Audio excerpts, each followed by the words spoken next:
தமிழ் பேசும் அனைத்து நலர்களுக்கும் வணக்கம். ஸோ இன்றைய டெக் நியூஸ் நம்பர் 90. டெக் நியூஸ்னு பேரை மாற்றியே 90 எபிசோடு வந்து பண்ணிட்டோம். அதுக்கு முன்னாடி ஒரு 200 எபிசோட் பண்ணியிருக்கோம். பட் பரவாயில்லைங்க, இவ்வளோ நாள் வந்து ஆதரவு கொடுத்துட்டு இருக்கக்கூடிய நம்மளுடைய சூப்பர் டிடி ஹீரோஸ்க்கு ஒரு மிகப்பெரிய நன்றிகள். அண்ட் இந்த வாரத்தோட முதல் நியூஸ் என்னன்னு பார்த்தீங்கன்னா, எடுத்த உடனே பார்த்துருப்பீங்க, பாக்ஸு இன்ஃபினிக்ஸ் உடைய ஃபோன் ரிவ்யூ நிறைய பேர் கேட்டுட்டு இருந்தீங்க. கஷ்டப்பட்டு வாங்கியாச்சு, டெஸ்டிங் போயிட்டு இருக்கு. ஸோ இந்த ஃபோனில் ஏதாச்சும் நாங்கள் வந்து இன்னும் கொஞ்சம் ஸ்பெசிஃபிக்காக டெஸ்ட் பண்ணணும், இல்லை உங்களுக்கு எதுவும் சந்தேகங்கள் இருக்குன்னா கமெண்ட்ஸில் சொல்லுங்கள். அதையுமே சேர்த்து நம்மளுடைய ரிவ்யூ வரும்போது ரிவ்யூ பண்ணிடுவோன்ற. ஸோ ஒரு மொபைல் தொலைஞ்சு போச்சுன்னா அது கிடைக்குமா கிடைக்காதான்ற டவுட்டே நம்மள இன்னும் முக்கால்வாசி பேருக்கு போகலை இல்லைங்களா. ஆனால் இப்போ சிஏஆர் வந்து பார்த்தீங்கன்னா ஒரு டேட்டா வந்து கொடுத்துருக்காங்க. அதாவது எந்தெந்த ஸ்டேட்டில் இந்த மாதிரி மொபைல் தொலைஞ்சு போச்சுன்னு சொல்லி கம்ப்ளைண்ட் ரிப்போர்ட் பண்ணியிருக்காங்க. ரிப்போர்ட் பண்ணதுக்கப்புறம் எத்தனை நாட்களுக்குள்ளே எவ்வளோ மொபைலை வந்து ரிகவர் பண்ணி கொடுத்துருக்காங்க. அதில் எந்த ஸ்டேட் நம்பர் 1, நம்பர் 2, நம்பர் 3 பொசிஷன்லாம் இருக்குது அப்படின்றது போல் ஒரு டேட்டா வந்து கொடுத்துருக்காங்க. ஸோ இந்த டேட்டாவை பாருங்கள். கிட்டத்தட்ட ஃபஸ்ட்டு பொசிஷனில் கர்நாடகா இருக்குது. அதிகமான மொபைல் தொலைஞ்சு போச்சுன்னு சொன்னதுக்கப்புறம் அவங்க தான் அதிகமாக ரிகவர் பண்ணி கொடுத்துருக்காங்க. செகண்ட் பொசிஷனில் தெலுங்கானா, தேர்ட் பொசிஷனில் மகாராஷ்டிரா, 4வது இடத்துல ஆந்திர பிரதேஷ்.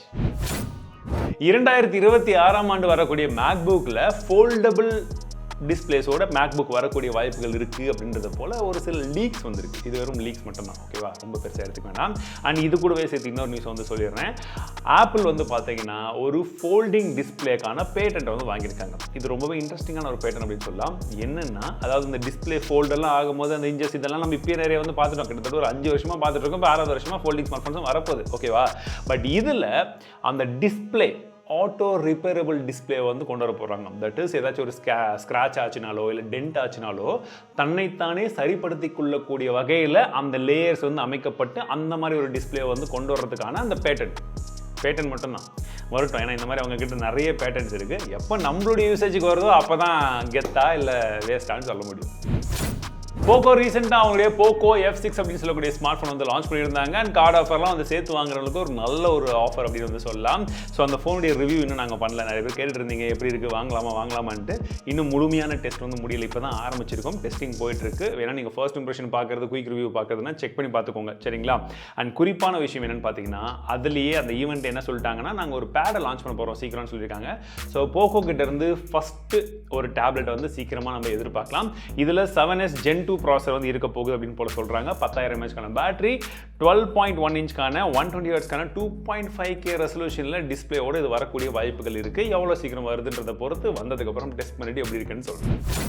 கேன்வாவை யூஸ் பண்ணக்கூடிய நண்பர்களுக்கு கேன்வா வந்து பார்த்தீங்கன்னா இப்போ கம்ப்ளீட்லி வந்து ரீடிசைன் வந்து பண்ணியிருக்காங்க.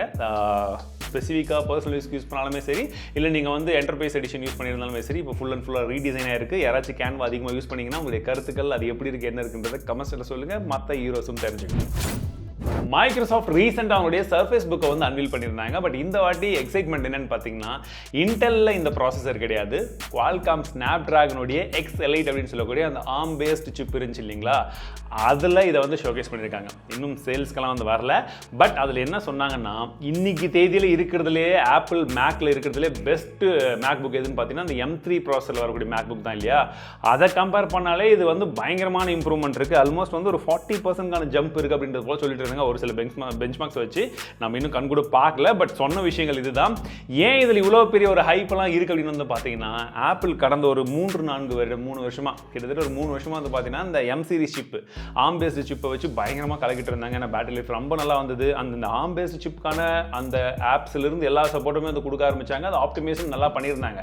விண்டோஸில் அது பண்ண முடியுமா முடியாதா அப்படின்ற கேள்விகள் தான் வந்து பயங்கரமாக வந்து போயிட்டு இருந்துச்சு. ஏன்னா இத்தனை நாட்கள் அவங்க யூஸ் பண்ணுறதுலாம் வந்து பார்த்தீங்கன்னா இன்டெல் பேஸ்டு சிப் தான் வந்து யூஸ் பண்ணிட்டு இருந்தாங்க. ஸோ இப்போ இந்த ஆர்ம் பேஸ்டு சிப் உள்ள வந்த உடனே ஒரு நல்ல ஒரு காம்படிஷன் இருக்குன்னு எதிர்பார்க்கலாம்.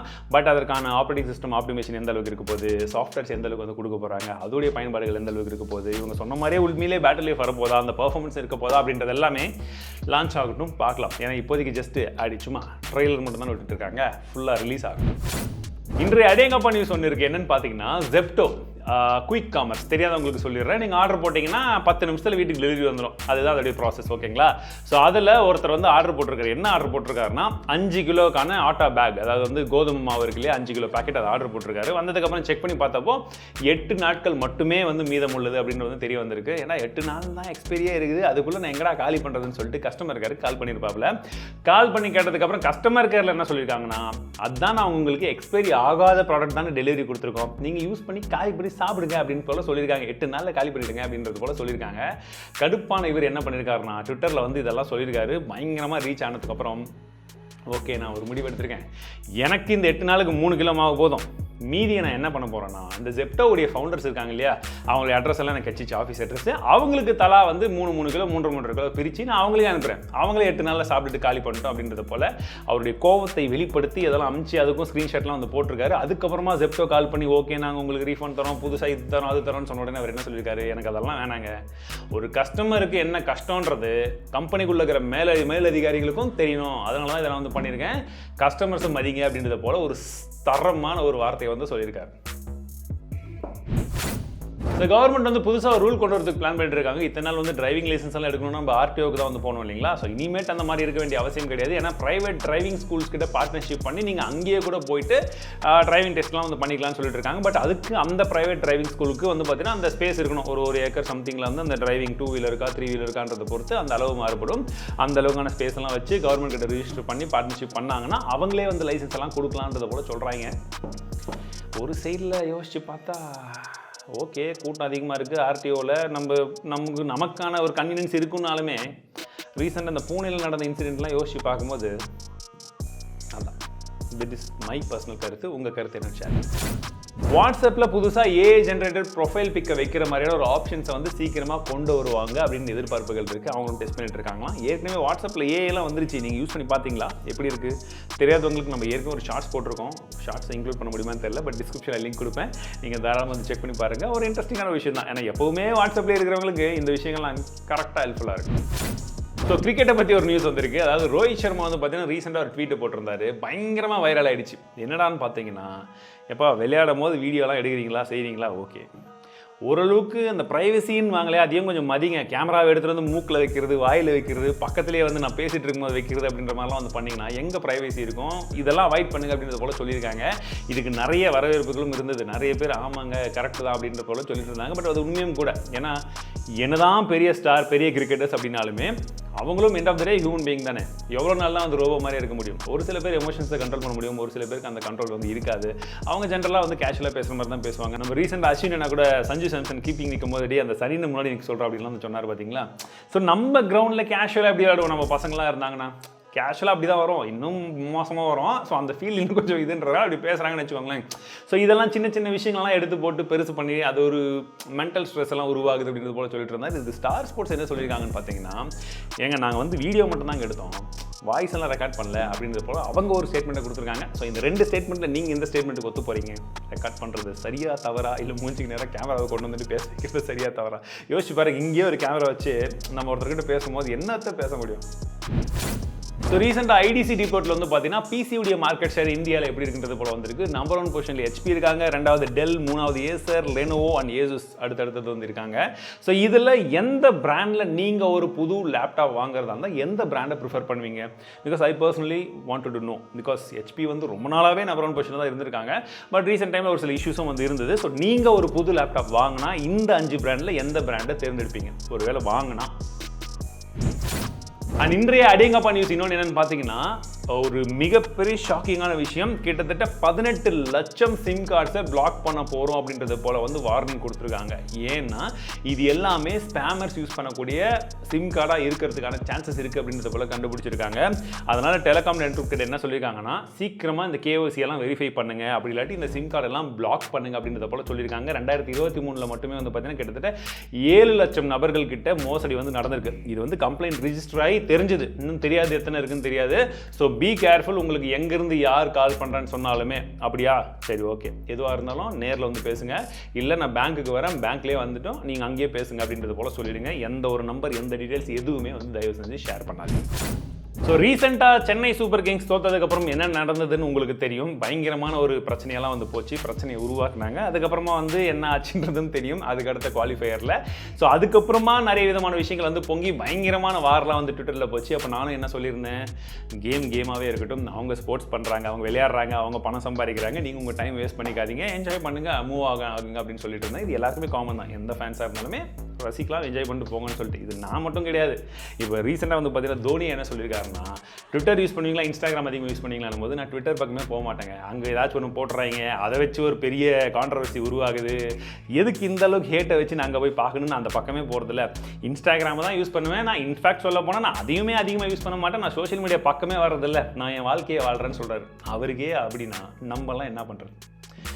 கற்றுக்கலாம், பிடிச்சதை ஷேர் பண்ணலாம், போய் நம்ம வாழ்க்கையை நம்ம வாழலாம், அவ்வளோதான். அவர் சொன்ன மாதிரி என்ன சூப்பர் டிடிஸ் ஓகே தானே. Xiaomi 14 சீரிஸை இந்தியாவில் லான்ச் பண்ணியிருந்தாங்க. அது பெருசாக பருப்பு வேகலை. அதனால் அடுத்ததாக இன்னொரு ஃபோனுக்கும் 50,000 ரூபாய்க்குள்ளே ஒரு ஃபோனை லான்ச் பண்ணலாமான்னு யோசிச்சுட்டு இருக்காங்க. ஸோ என்னுடைய கருத்துமே கிட்டத்தட்ட Xiaomiயை பொறுத்த வரைக்கும் அதுதான். ஏன்னா அவங்க 11 Ultra வந்து லான்ச் பண்ணியிருந்தாங்க. கேமரா நல்லா தான் இருந்தது ஆக்சுவலி. பட் அந்த ப்ரைஸிங்க்கு Xiaomi இது நம்பி வாங்குறதுக்கான சர்வீஸ், சாஃப்ட்வேர் எக்ஸ்பீரியன்ஸ் இதெல்லாம் வந்து ரிஃபைண்டாக இல்லை. ஸோ இந்த வாட்டி 14 இருந்ததுன்னு சொல்லிட்டு இருந்தாங்க. பட் அது எப்படி இருந்து எனக்கு டெஸ்ட் பண்ணுறதுக்கு வாய்ப்புகள் கிடைக்கல. பட் Xiaomiயும் ஸ்டெப் பை ஸ்டெப்பாக போனால் பெட்டராக இருக்கும். ஸோ அதனால் வந்து பார்த்தீங்கன்னா அந்த 50,000 ரூபாய்க்குள்ள ஒரு ஸ்மார்ட் ஃபோனை லான்ச் பண்ணுறதுக்கு பிளான் பண்ணிருக்காங்களாம். இதில் என்னென்னு பார்த்தீங்கன்னா 8H Gen 3 தான் இருக்குது. ஆனால் இந்த 8H Gen 3 ஏற்கனவே Poco வந்து பார்த்தீங்கன்னா 30,000 ரூபாய்க்குள்ளே கொண்டு வந்துட்டாங்க. அவங்க தம்பி தான். ஸோ இது என்ன எப்படி ப்ரைஸ் பண்ண போகிறாங்கன்னு தெரியல. இது ஏற்கனவே சைனாவில் லான்ச் ஆன Civi 4 Proன்னு சொல்லக்கூடிய ஒரு மொபைல் ஃபோன் தான். பேரை மாற்றி கொண்டு வர போகிறாங்க. ஆனால் என்ன ஒரு மிகப்பெரிய ப்ளஸ்னா இதில் லைக்காவுடைய கொலாபரேஷன் இருக்குது. ஸோ அதனால் அந்த கேமராவுடைய அந்த சாஃப்ட்வேர் ஆப்டிமைசேஷன் இது எல்லாமே வந்து கேமரா சயின்ஸ் இங்கேயும் வரும் அப்படின்றத போல சொல்லிட்டு இருக்காங்க. பார்க்கலாம் அதுவாச்சு ஏதாச்சும் மாற்றங்களை கொடுக்குதா Xiaomiக்கு. ஸோ இந்த வாரத்துலேருந்து ஒரு புது செக்ஷனை வந்து இன்ட்ரடியூஸ் பண்ணுறோம். #AskMrTT. ஸோ இந்த ஹேஷ்டேகை போட்டு உங்களுக்கு எப்பெல்லாம் நீங்கள் பார்க்குற வீடியோவில் உங்களுக்கு சந்தேகம் இருக்கோ, இல்லை பார்க்குற வீடியோவில் இல்லாமல் ஜென்ரலாக கூட சந்தேகங்கள் இருந்தால் நீங்கள் எந்த வீடியோவில் வேணாலுமே வந்து #AskMrTTன்னு சொல்லி இந்த ஹேஷ்டேகோட நீங்கள் கமெண்ட்ஸில் கேளுங்க. இந்த டெக் நியூஸ்லையும் கேட்கலாம், இல்லை நாளை மறுநாள் வரக்கூடிய வீடியோலையும் வந்து கேட்கலாம். கமெண்ட்ஸில் கேளுங்க. அதிலிருந்து ரேண்டமாக வித்தியாசமாக, அதாவது வந்து நம்ம வீடியோவில் கவர் பண்ணாதது, இதுக்கு முன்னாடி சொல்லாத விஷயங்கள் புதுசாக இருக்கும் பட்சத்தில் அதிலிருந்து 2 கொஷின் இல்லை 3 கொஷின் எடுத்துட்டு எவ்ரி வீக் டெக் நியூஸில் அதற்கான பதிலை வந்து நான் கொடுக்குறேன். ஏன்னா நிறைய டைம் அந்த சின்ன விஷயங்களை வந்து ஒரு தனியாக வீடியோவில் சொல்லாமா இல்லை வேணாமா இப்படி ஒரு கன்ஃபியூஷனில் விட்டுறோம். அதனால் டெக் நியூஸில் இனிமேட் வந்து கவர் பண்ணலாம். So #AskMrTT. ஸோ நத்திங் ஃபோனை வின் பண்ணக்கூடிய அந்த ஒரு லக்கி வினர் இவர் தான். ரேண்டமாக க்ளீமயோலேருந்து செலக்ட் ஆன இந்த நபர். நம்ம ஏற்கனவே சொன்ன ரூல்ஸ் எல்லாம் இவர் ஃபாலோ பண்ணியிருந்தாருன்னா இவருக்கு அந்த கிவ்அவே வந்து பரிசை கொடுத்துருவோம். அவர் என்ன கலர் கேட்டாரோ அந்த கலரை கொடுத்துருவேன். அப்படி இல்லை எந்த ரூல்ஸுமே வந்து ஃபாலோ பண்ணல அப்படின்னா ரூல் இஸ் எ ரூல். அடுத்த வாரம் திரும்ப புது வினரை செலக்ட் பண்ணி அவருக்கு கொடுக்கலாம். என்ன சொல்கிறீங்க? ஸோ இந்த வார டெக் நியூஸ் கண்டிப்பாக உங்களுக்கு பிடிச்சிக்கணும்னு நினைக்கிறேன். ஆக்சுவலி இது நாங்கள் 2 நாளைக்கு முன்னாடியே ஷூட் பண்ணுறோம். ஏன்னா நாளைக்கும் நாளை மறுநாள் நான் ட்ராவல் பண்ணுற காரணத்தினால hopefully most of the newses cover பண்ணியிருப்பேன் நம்புகிறேன். அண்ட் இந்த வாரத்துக்கான கிவ்அவே வின்னர்ஸ் நான் இப்போதைக்கு அனௌன்ஸ் பண்ணல. ஏன்னா ஸ்பெஷல் கிவ்அவே இப்போ ரன்னிங்கில் இருக்குது. எந்த இடத்துலன்றது ஏற்கனவே சூப்பர் டிடிஸ்க்கு வந்து தெரிஞ்சிருக்கும். எஸ், ஸ்பெஷலான இடத்துல நம்ம எங்கெங்கெல்லாம் சேனல்ஸ் நம்மளுடைய ப்ரைவேட்டான அந்த சேனல்ஸ் இருக்கும் அங்கே தான். வாட்ஸ்அப், இன்ஸ்டாகிராம், டெலகிராம் இந்த இடத்துல எல்லாமே. ஸோ அடுத்த வாரம் அந்த ஸ்பெஷல் கிவ்அவே வின்னர்ஸோட யார் என்னன்றதை சேர்த்து அனௌன்ஸ் பண்ணிடுறேன்.